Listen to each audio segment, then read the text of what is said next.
강남센터의 안과 최혁진이라고 합니다. 오늘 제가 말씀드릴 내용은 사실 안과에서 가장 많은 질환이죠. 안구 건조증, 그것과 관련한 건강한 눈 관리, 이런 제목으로 말씀을 드리겠습니다. 안구 건조증이 사실은 개념이 계속 변하고 있습니다. 처음에는 이 눈물층, 그러니까 건조증 하면 잘 아시듯이 마른 눈 증후군 이렇게도 불렸거든요. 그래서 눈물이 마르면서, 마르는 원인은 분비가 적거나 아니면 증발이 많거나, 그래서 눈물이 마르면서 어떤 증상이 생기는 그런 것으로 그 안구 건조증을 정의를 했습니다. 근데 점점점 이런 안구 건조증의 개념이 점점 어려워지고 있습니다. 그래서 눈물을 생성하는 것은 눈물샘이고, 눈물샘에서 생성된 눈물을 눈꺼풀이 이렇게 깜빡이면서 끌어서 눈물 표면에, 눈 표면에 배치를 시키고, 그리고 이 눈 표면에서는 울퉁불퉁하지 않고 매끈한 표면이 좋겠죠. 그리고 우리가 어떤 그 외부 자극이 있을 때 자꾸 이게 지각을 해서 감각을 느껴서 다시 눈물을 나오게 하는 이런 복합 회로 같은 눈물 기능 단위라는 것이 등장하게 되었고요. 근데 이거에서 더 나가서 최근에는 이 안구 건조증 자체가 일종의 염증성 질환이다, 이런 그 눈들을 검사를 해보니까 우리가 아는 보통 염증과는 달리 이런 세포 수준에서 아주 미세한 염증들이 이 안구 건조증의 발생과 그리고 악화시키는 데 영향을 준다 해서 최근에는 안구 건조증을 일종의 염증 질환이라고 설명하기도 합니다. 그리고 또 하나는 증상이 생기는데 이 증상, 건조증 증상을 느끼는 감수성의 문제이다. 좀 예민한 분이 더 심하다, 이런 문제죠. 그래서 점점 이 개념이 어렵게 변화하고 있어서 저희도 그 진단과 치료하는 입장에서 점점 어려워지고, 예전에는 쉽게 생각했는데 점점 미궁으로 빠져들고 있는 그런 질환이라고 보시면 되겠습니다. 그러면 안구 건조증은 어떻게 정의하느냐? 이 안구 건조증에 관심이 많은 세계의 여러 석학들이 모여서 여기 보이시듯이 드라이 아이 워크샵이라는 것을 열어서 안구 건조증에 대한 정의와 진단, 치료에 대한 어떤 합의점을 이끌고 있는데요. 2007년에 처음 있었고, 그 이후로 이제 10년이 지나서 2017년에 두 번째 회의가 있었습니다. 거기에서 정의된 내용은 보시는 바와 같이 이렇게 영어로 어렵게 써 있는 이런 내용이고, 건조증, 안구 건조증의 정의가 사실은 굉장히 복잡하게 되어 있습니다. 우리나라 말로 이제 설명을 하자면, 안구 건조증은 눈물층의 항상성, 그러니까 안정적으로 유지되는 그런 성질이죠. 이런 것의 소실을 특징으로 하는 다인성 질환, 굉장히 그 원인이 많은 질환이다, 이렇게 정의를 하고 있고요. 특정적인 건조증의 증상을 동반을 하고,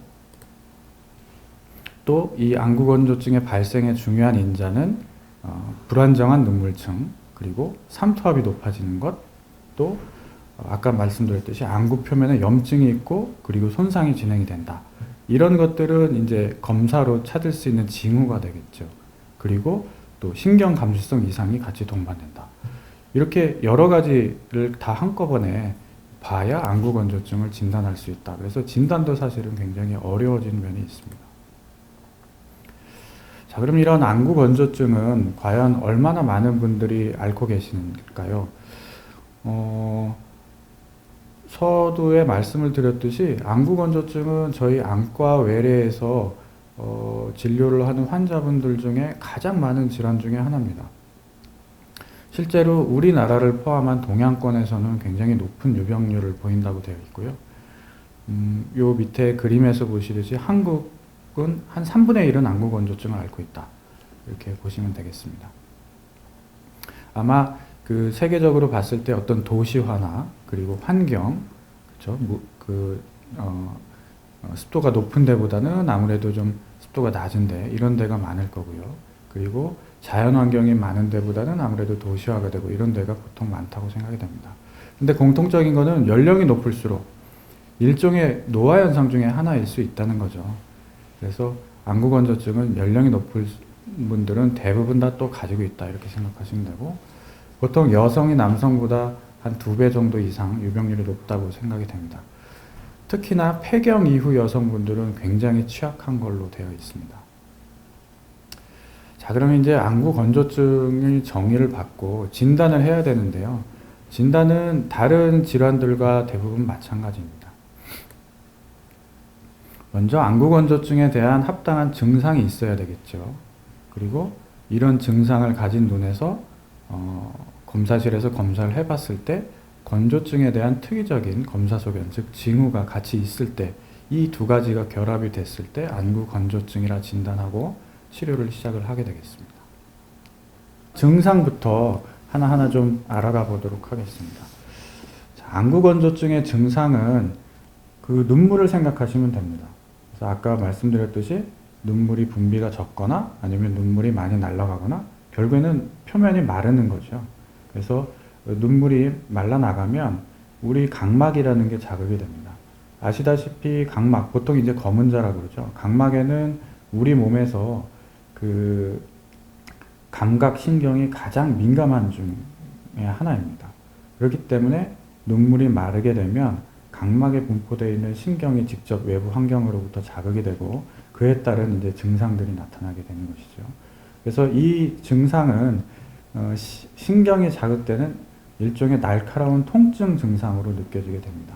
근데 이제 보통 표현하시는 것들이 아래 보면은 이렇게 뭐 13가지로 나와 있는데요. 이것보다 뭐 더 다양하지만 보통 표현하는 것들은 자극 증상, 주로 뭐 모래가 들어간 것 같다, 뻑뻑하다, 이물감이 있다, 시리다, 따갑다, 뭐 이런 것들이죠.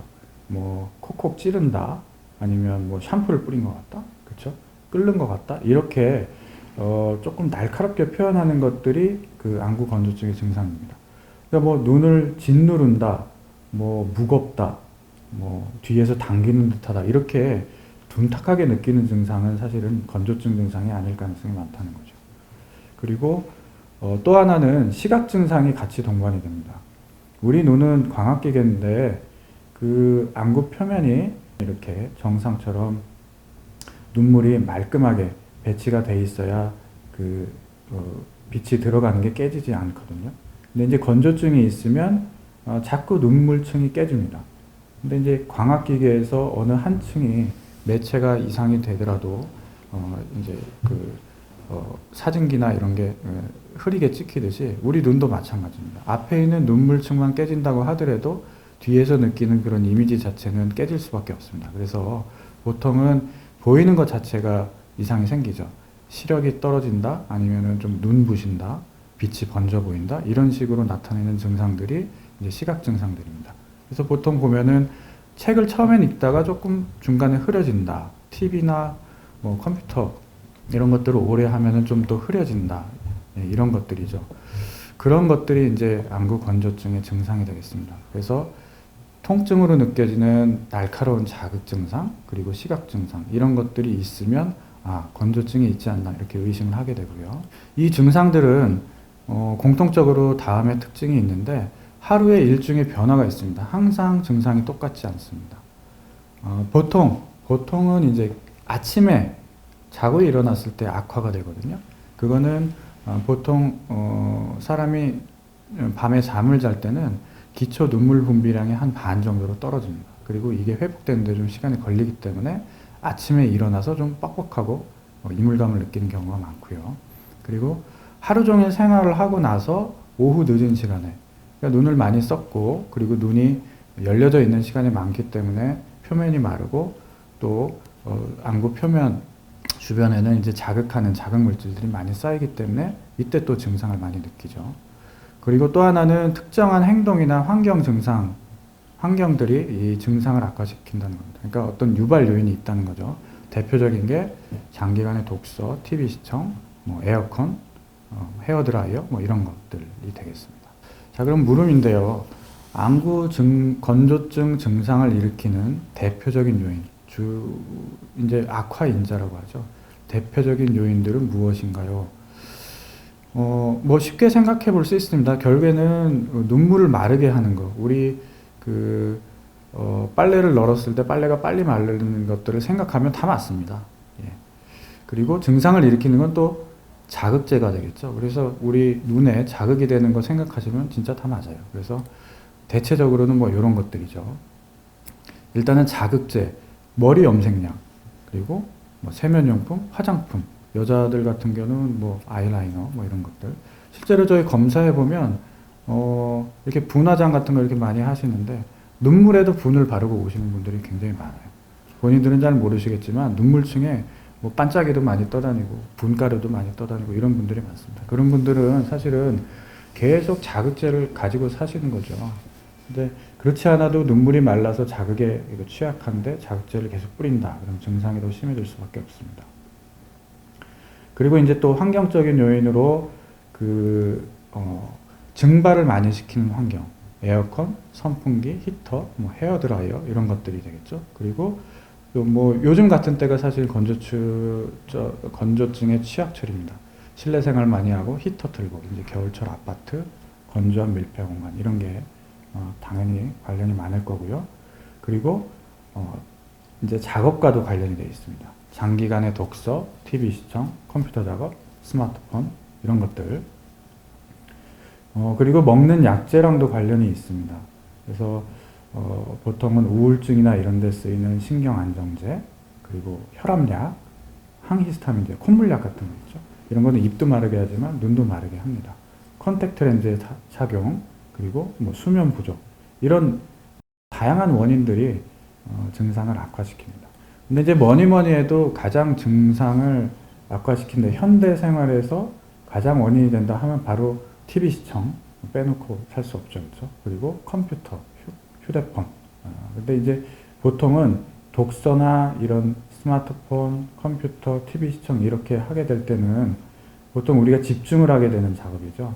근데 평상시에는 우리가 눈물을 표면에 도포하기 위해서 계속 깜빡여주고 있습니다.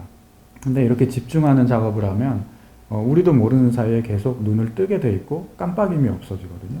그래서 눈물이 날아가고 증상이 심해질 수밖에 없습니다.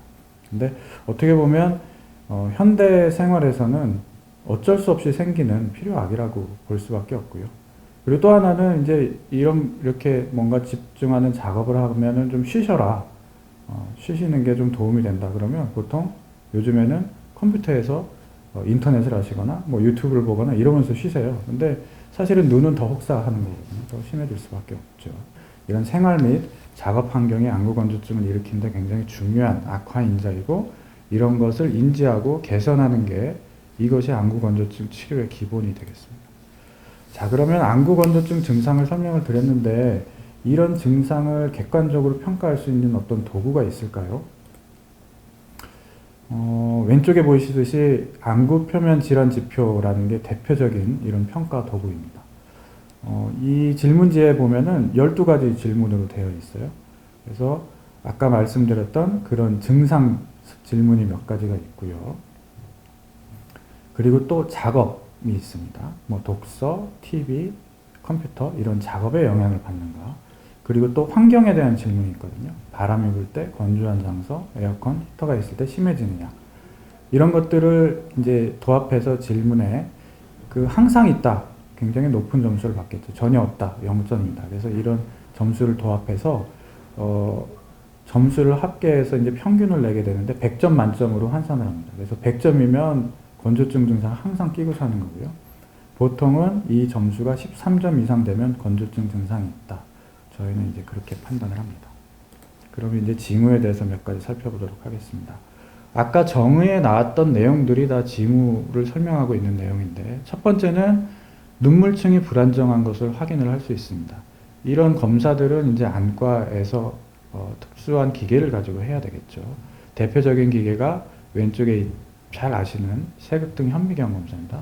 그래서 눈을 확대해서 보는 검사고 이 검사를 할 때 플로레신이라고 하는 특별한 안약을 넣고 검사를 하게 되는데 이거는 일종의 형광물질이거든요. 그래서 빛을 이렇게 파란 빛을 띠면 녹색의 형광물질이 나타나게 되는데 이 플로레신은 눈물 표면에 이렇게 잘 도포가 되게 됩니다. 그래서 빨리 마르는 분들은 실제로 눈을 뜨고 있을 때 마르는 것들이 이렇게 그림에서와 같이 보이거든요. 그래서 보통은 정상인에서는 한번 눈을 감았다가 떴을 때 눈물이 한 10초 이상은 마르지 않고 그대로 유지가 돼야 되는데 이 이하에서 빨리 깨진다. 그러면 어떤 건조증의 위험이 있다라고 판단을 하는 것이고요. 그 다음에 이렇게 마르는 걸 보고 또 하나는 눈물이 나오는 것을 정량적으로 검사할 수 있습니다. 그래서 쉬르머 테스트라고 하는 건데요. 오른쪽 그림과 같이 테스트 용지를 이 눈꺼풀에 살짝 끼워서 검사를 합니다. 그래서 기초적으로 나오는, 이게 이제 용지가 들어가서 눈 표면에 살살 자극을 하거든요. 그래서 기초적으로 나오는 눈물량이 얼마나 되는지를 검사를 하는데 한 5분 동안 돼서 얼마가 나온다. 이거를 측정합니다. 보통은 10mm 이상 적시게 되어 있고요. 근데 그 5mm 이하로 아주 적게 나오는 분들은 어떤 분비에 문제가 있다라고 판단을 하게 됩니다. 보통은 안구 건조증의 증상은 눈물 분비 자체가 많이 안 되는 눈일수록 심하다고 되어 있습니다. 근데 다행히도 대부분은 이 분비보다는 증발이 많은 게 안구 건조증의 대부분 환자들이 되겠고, 따라서 이게 분비가 적을 때는 저희가 조금 더 중요하게 보고 좀 더 자세하게 검사를 하는 편입니다. 그리고 이 눈물층의 불안정을 일으키는 가장 큰 원인, 특히 동양인 우리나라의 성인들 중에 큰 원인 중에 하나는 이 기름샘 장애입니다. 눈에 있는 기름샘을 마이봄샘 기름장애 이렇게 부르고요. 아니면 뭐 눈꺼풀염, 안검염 이거의 한 형태로 이제 보면서 그냥 눈꺼풀염이다, 염증이다 이렇게 표현을 하기도 합니다. 기름샘은 눈꺼풀에 들어가 있고요. 마이봄샘이라고 부르고 눈꺼풀을 뒤집어 보면 이렇게 하얀색의 기름샘이 촘촘히 들어가 있습니다. 그리고 이 기름샘은 눈을 깜빡일 때마다 어떤 압력에 의해서 매끈하게 계속 눈 표면으로 나오게 되어 있고 표면을 도포하면서 증발을 막는 중요한 기능을 합니다. 그래서 위에 아래 모두 다 이제 기름샘이 분포가 되어 있고요. 이제 정상은 이 기름샘의 출구가 어디 있냐면 속눈썹 뿌리 부분보다 좀 더 안쪽 눈 표면에 닿는 부분에 있거든요. 그래서 보통은 이 출구는 그림에서 보시는 바와 같이 이게 잘 눈에 띄지 않습니다. 근데 이제 기능 장애가 있는 분들은 기름샘이 딱딱하게 굳어서 잘 나오지 않거든요, 처음에. 그렇게 되고 입구가 마치 치약처럼 딱딱하게 굳어서 출구를 이렇게 확인할 수 있게 됩니다. 오른쪽 위에 사진을 보면 화살표로 되어 있는데 출구가 굳어서 이렇게 몇 개 보이는 거가 되겠죠. 그리고 아래 그림을 보면 더 심한 분들은 모든 출구가 거의 막혀서 이렇게 딱딱하게 굳은 어떤 플러그 같은 물질들을 확인할 수 있고, 또 하나는 눈꺼풀 태가 막 달아올라서 혈관들이 막 달아올라서 이제 염증 같은 소견을 많이 보입니다. 이렇게 됐을 때는 이제 마이봄샘 기능 장애를 진단을 하고 이제 기름 성분이 안 나오고, 또 하나는 기름 성분 조성이 바뀌어서 눈을 자극하고 이런 성분이 되기 때문에 증상을 심하게 만듭니다. 그리고 눈물층이 점점 불안해지고요. 근데 이 마이봄샘 기능 장애는 아까 여성이 취약하다고 했는데 특히 여성에 이게 취약합니다. 더군다나 특히나 이 기름샘은 그 남성 호르몬의 영향을 받기 때문에 폐경 이후의 여성들은 대부분 이 마이봄샘 기능 장애가 많이 생기고 그거에 따라서 건조증이 훨씬 취약하게 되는 그런 중요한 원인이 되고 있습니다. 근데 우리나라에서 유독 우리나라뿐만 아니고 중국도 마찬가지일 것 같은데, 제가 보기엔 우리나라에 유독 또 요 마이봄샘 기능 장애와 관련이 되어 있는 특별한 게 속눈썹 문신 많이 하시잖아요. 요게 보통은 문신을 하게 되면 문신하는 위치가 바로 이 마이봄샘 그 위치입니다. 그래서 젊었을 때 문신을 할 때는 기름샘 기능이 왕성해서 잘 모르시거든요. 근데 폐경 이후에 누구나 기름샘 기능이 떨어질 때 되면 이때부터 이제 증상이 훨씬 심하게 되는 분들이 많습니다. 그래서 이런 속눈썹 문신 같은 거는 사실은 아주 과도하게 하는 거는 좋지는 않겠죠. 자, 다음 징후는 삼투압입니다. 눈물이 이제 말라 나가면 결국에는 물 성분이 많이 없어지고 고체 성분이 많아진다는 거죠. 그래서 삼투압이 높아집니다. 실제로 안과에서는 왼쪽 그림과 같이 눈물층의 일부를 채취를 해서 오른쪽 사진에서 같이 이런 기계에 넣으면 삼투압이 얼마다라고 표시해주는 이런 기계, 진단기계도 나와 있습니다. 다음으로 확인해야 되는 것은 안구 표면의 염증과 손상입니다.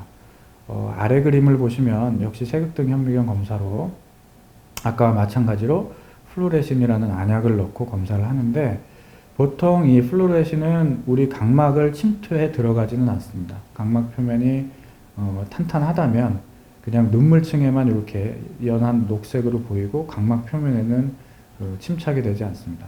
그렇지만 안구 건조증이 심해서 눈물이 자꾸 날아가는 분들은 표면에 아무 자극이 없다고 하더라도 눈물이 마르는 것 자체가 표면에 상처를 줍니다.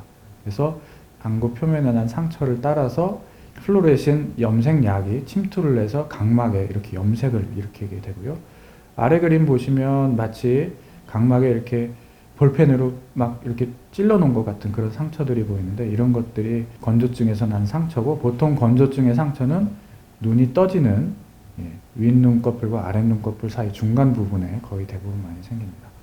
그리고 이렇게 눈물이 마르고 삼투압이 높아지고 각막 세포들이 이렇게 상해서 상처가 나게 되면 그로 인해서 눈 표면에 염증이 일어나고 각종 염증 인자들이 늘어난다고 되어 있습니다. 그래서 수많은 염증 인자 중에서 현재 그 위에 있는 매트릭스 메탈로 프로티네이즈 9, MMP9이라고 하는 염증 인자를 진단하는 키트가 개발돼서 실제 임상에서 사용이 되고 있습니다. 요거는 그 눈물을 이렇게 채취해서 키트에 넣어서 사용하는데 마치 임신 키트랑 비슷하게 생겨 있어요. 그래서 대조군 띠가 파란 띠로 나타나고, 그 다음에 이 MMP9 염증 인자가 올라가 있는 눈에서는 빨간 띠로 두 개의 띠가 나타나게 되는데, 그 띠의 색깔 정도를 보고 염증 정도도 파악을 할 수 있습니다. 그래서 안구 표면 염증과 손상을 객관적으로 좀 파악을 할 수 있겠죠. 그래서 진단은 아까 말씀드렸듯이 여러 가지 특징적인 증상, 그리고 지금 설명드린 세 가지 징후, 이것들을 확인을 해서 도합해서 진단을 하게 됩니다. 자, 그럼 또 물음인데요. 그럼 강남센터 건강검진 중입니다. 저희 강남센터에서 안구 건조증 검사가 가능할까요? 사실 이 건조증 검사들이 좀 특수한 검사들이기 때문에 사실은 검진에서는 하기에는 조금 어려운 면이 있습니다. 그래서 기본 검진에는 포함이 되어 있지 않고요. 하지만 특화 검진에서는 포함이 되어 있습니다.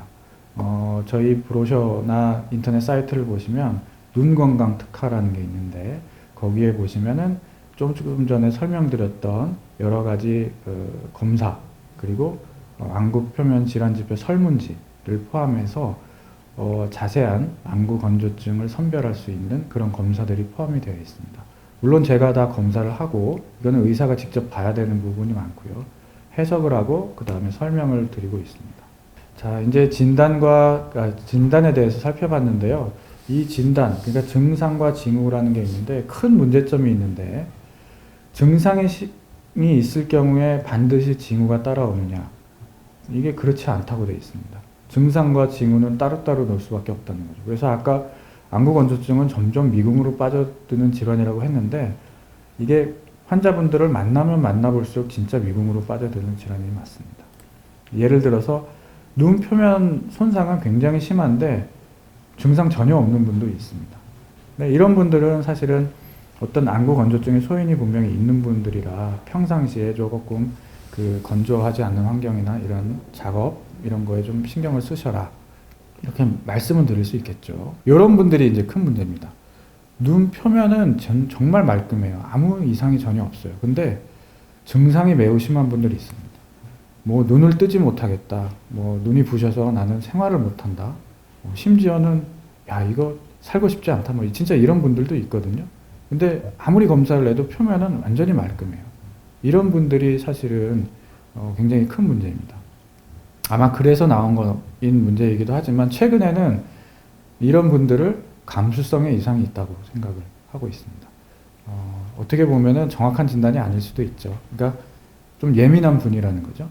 같은 통증 감각이 눈에 들어왔을 때 이 통증 감각을 느끼는 차이가 사람마다 다르고, 이걸 굉장히 확대 해석해서 굉장히 크게 느껴지는 그런 사람들이 있다는 거죠. 그래서 이것을 이제 아까 점점 어려워진다고 했는데, 이런 신경 감수성 이상이 있다, 이렇게 표현을 하고, 사실은 안과적으로는 검사를 했을 때 완전히 말끔한데 증상만 매우 심하다. 치료 방법이 쉽지는 않습니다. 그냥 마음 편히 가져라, 뭐 생활 환경 좀 개선하셔라, 이렇게 해도 증상이 계속 있는 분들은 요즘에는 차라리 통증의학과나 아니면 신경과에서 통증에 대한 치료를 받아보시는 이런 시도가 실제로 있고요. 그리고 이런 안구 건조증이 있으시고 증상이 심한 분들 보면은 실제로 우울증 환자가 많고요. 그리고 또 스트레스 받아 하는 분들이 많고, 그 다음에 불면증 환자분들이 많습니다. 그래서 때에 따라서는 정말 이런 건조증 증상으로 오시는 분들의 심리 상담 치료를 해서 또 효과를 보기도 합니다. 그러니까 사실은 잘 알 수는 없지만 최근에 들어서는 이런 다른 방면의 치료를 조금 하는 편이 하기도 하지만 어느 안과에서 다 하지는 않고요. 아직은 많이 상용화되지 않는 면이 있고, 어떻게 보면 이쪽은 아직 저희가 더 많이 모르는 면이기 때문에 앞으로 좀 더 개발해 나가야 할 부분이라고 보면 되겠습니다. 그러면 이제 진단을 했고 치료를 해야 되는데, 치료는 안구 건조증의 증상과 그 다음에 징후를 합쳐서 크게 4단계로 나눠서 치료에 들어갑니다. 1단계는 가장 경한 안구 건조증이고, 교육, 그리고 환경, 그리고 작업 환경 개선, 이런 게 반드시 들어가야 되고, 위험을 주는 약물은 중단하거나 바꾸거나, 그리고 아까 눈꺼풀 그 마이봄샘 기능장애 말씀드렸는데 위생에 신경을 써야 되고, 기본적으로 표면이 마르지 않게 인공 노획을 점화합니다. 이보다 심한 경우는 이제 2단계인데, 아까 말씀드렸듯이 표면에 그 염증이 심하거나 아니면 표면 상처가 심한 분들, 이런 분들은 요즘에는 항염증제 성분이 들어있는 안약도 같이 점환합니다. 이게 반드시 필요한 분들이 꼭 있고요. 3단계는 더 심한 경우, 4단계는 더 심한 경우에 따라서 치료를 하는데, 1단계에서 2단계 넘어간다고 해서 이거 끊고 이쪽으로 가는 게 아니고 모두 포함합니다.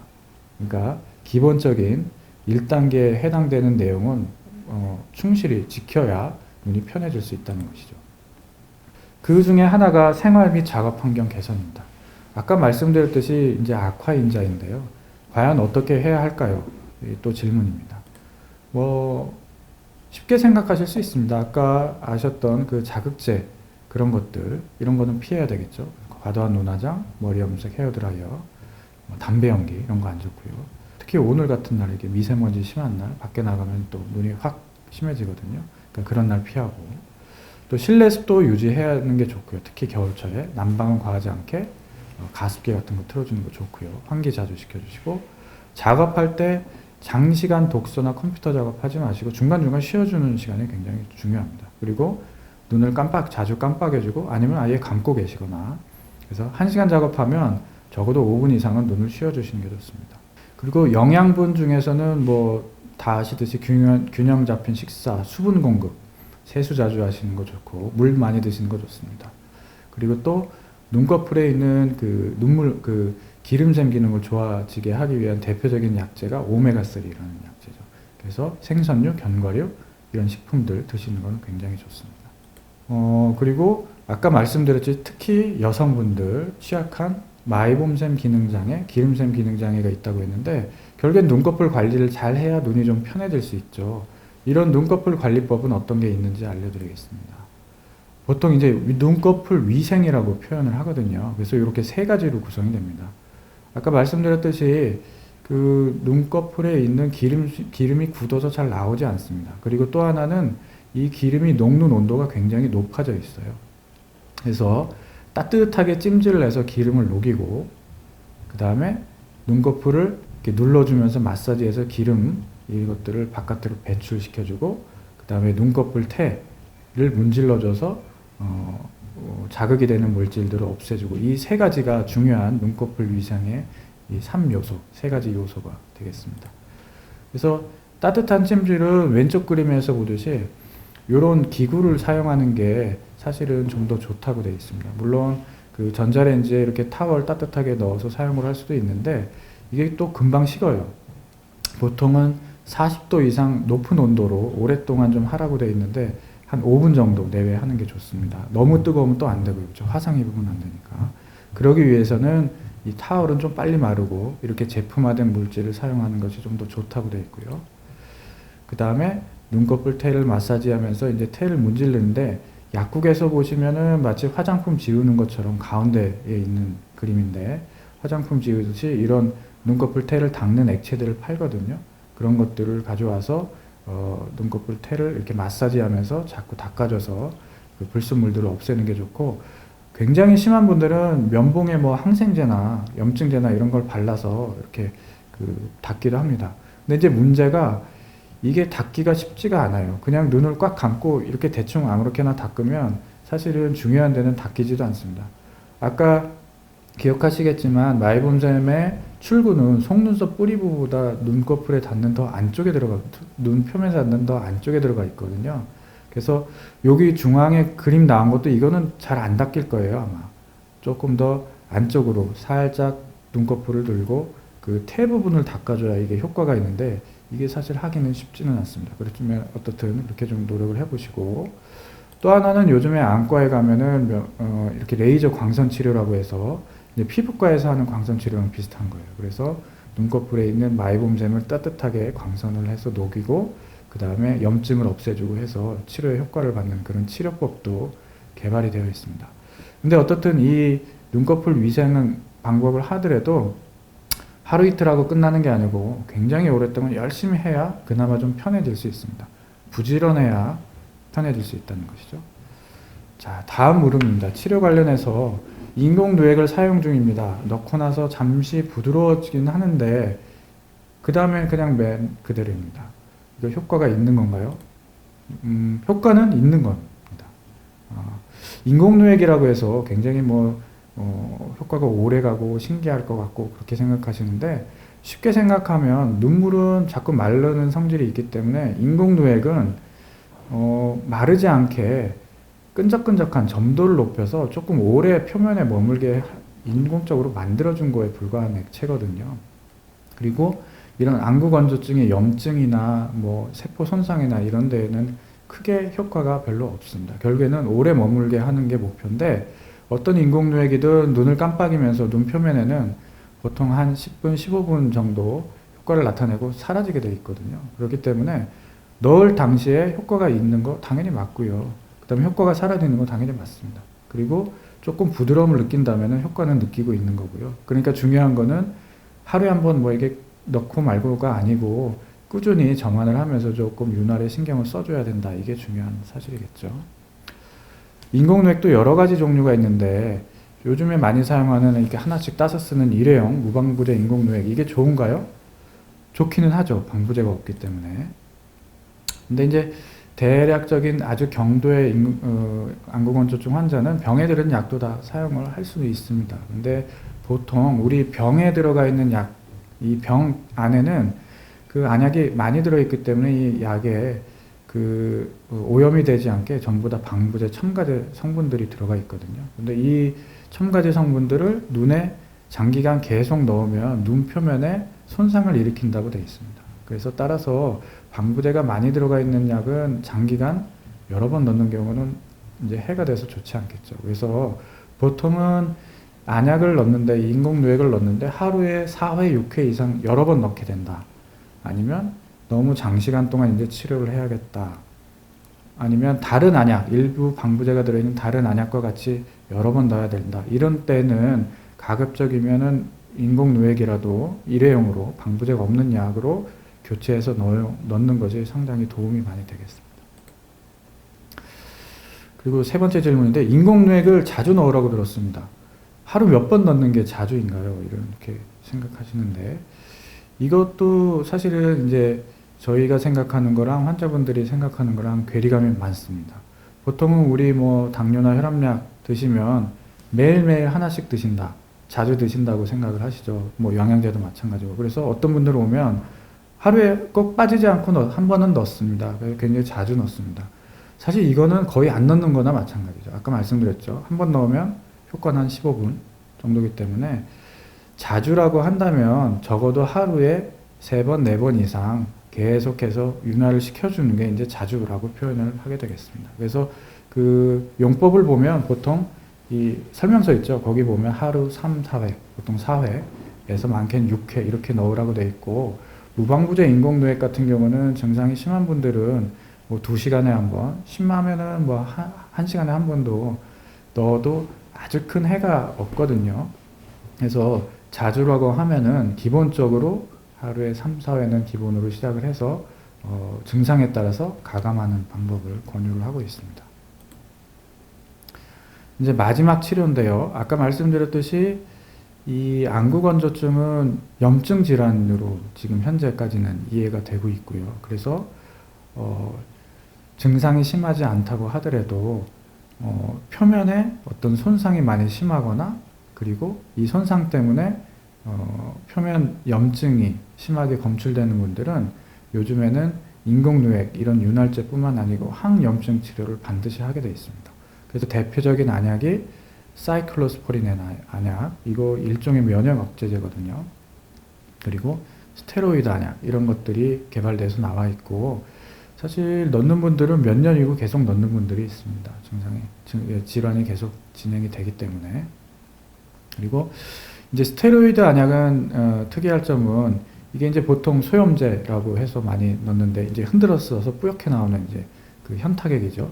이런 것들은 그 의사가 보지 않고 그냥 임의적으로 장기간 사용할 경우에 안구내 압력을 올려서 녹내장이 생기거나 아니면 백내장 진행이 빠르게 되겠습니다. 그래서 인위적으로 여러 번 넣는 거는 좋지 않고요. 반드시 그 의사가 보고 판단하에 단기간 빠른 효과를 볼 용도로 단기간 넣고 끊는, 그렇게 넣으셔야 되겠습니다. 그리고 마지막으로 마이봄샘 기능 장애에 대한 이제 먹는 약제도 있는데요. 일종의 항생제인데 테트라사이클린이라는 항생제는 이 마이봄샘에 작용을 해서 마이봄샘에서 나쁜 기름들이 만들어지는 것을, 그리고 기름들이 분해돼서 나쁜 것들이 만들어지는 것을 막습니다. 그래서 염증을 막는 효과가 있거든요. 그래서 마이봄샘 기능장애, 눈꺼풀이 굉장히 심하게 나쁜 분들은 이런 약제 복용도 하게 되겠습니다. 그래서 지금까지 그 안구건조증의 진단, 처음에 안구건조증의 정의서부터 여러 가지 진단에는 특징적인 증상, 그리고 징후가 있고 그거를 도합해서 치료를 어떻게 할 것인가까지 이제 살펴봤고요. 말씀드렸듯이 안구건조증은 단순히 이게 진단하고 약제로만 치료를 해서 될 일은 아닙니다. 가장 기본이 되는 거는 생활환경, 그리고 작업환경의 개선이 무조건 기본이 돼야 되고요. 그 다음에 마이봄샘 기능장애 같은 눈꺼풀이 나쁜 분들은 평상시에 꾸준하게 눈꺼풀 청소도 열심히 해주셔야 되고, 그렇기 때문에 굉장히 부지런해야 됩니다. 그래서 이렇게 부지런하게 뭔가를 제어할 수 있는 행동을 열심히 해주시고 거기에다가 어떤 필요한 약제를 넣어야 효과가 있는 것이지, 아무것도 안 하고 평상시 생활 그대로 하면서 안과에 와서 약제로만 해결하겠다 이러면 굉장히 실망을 많이 할 수 있는 질환이거든요. 그렇게 이해를 해주셨으면 하고, 또 하나는 그렇다 하더라도 이 건조증의 큰 부분은 노화 현상 중에 하나이기 때문에 어느 정도는 우리가 짊어지고 가야 되는 그런 질환일 수밖에 없습니다. 증상의 정도는 차이는 있다고 하더라도 그래도 어느 정도는 조금 수용을 하고 아마 그렇게 하면은 조금 더 편히 느껴질 수 있는 그런 질환일 것으로 생각을 합니다. 예, 그럼 경청해 주셔서 감사합니다. 오늘 강의는 여기서 마치도록 하겠습니다. 감사합니다.